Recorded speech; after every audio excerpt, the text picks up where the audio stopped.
Salut à tous, troisième journée de l'Open de France de golf et troisième opus de votre magazine SFR consacré aux coulisses de ce tournoi.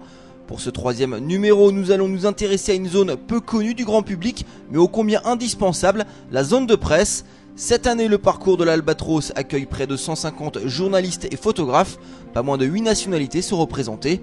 Collé aux locaux de la PGA France, il y a d'abord la salle de presse réservée aux journalistes de la presse écrite et de la presse internet.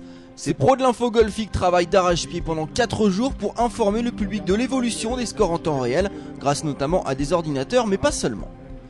Alors dans la salle de presse, on a deux outils. Un qui est un peu archaïque, c'est un panneau d'affichage identique à celui qu'on voit sur le parcours, avec le nom des joueurs, leur position et le score qu'ils font, le score dans lequel ils sont au moment où on regarde le tableau. Et on a également un ordinateur qui est présent sur toutes les tables du service de presse. Il y en a à peu près un pour 2 journalistes, sur lequel on a toute la base de données sur les joueurs et sur l'Open, avec les scores en direct et une évolution permanente des scores. On peut sélectionner les joueurs qu'on veut, on peut sélectionner par pays, enfin il y a beaucoup de choses qu'on peut faire et on peut suivre le leaderboard comme ça en temps réel. La salle de presse accueille donc la presse écrite. Quant à la presse audiovisuelle, le travail se fait essentiellement à l'extérieur, juste à côté du putting green réservé à l'entraînement des joueurs. Le recording, comme on l'appelle, est la zone réservée aux interviews. Cet espace est l'univers de Fabrice Tarnot, intervieweur vedette du golf sur Canal+, mais aussi ancien joueur.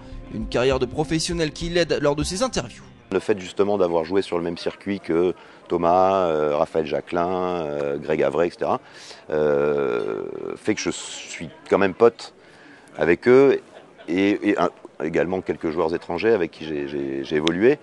Donc les gars sont plutôt cool quand ils voient arriver ma trombine, quoi. Les joueurs se prêtent au jeu. Voilà, ils ont pris conscience de tout ça. Et puis, c'est aussi une demande très claire du PGA European Tour ou du Royal Air Ancien ou du circuit américain que de participer à comment dirais-je, l'évolution vertueuse de ce sport en jouant le jeu des interviews, quoi.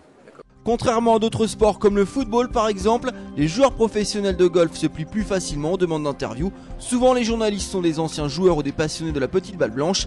La presse dans le golf a donc encore de beaux jours devant elle.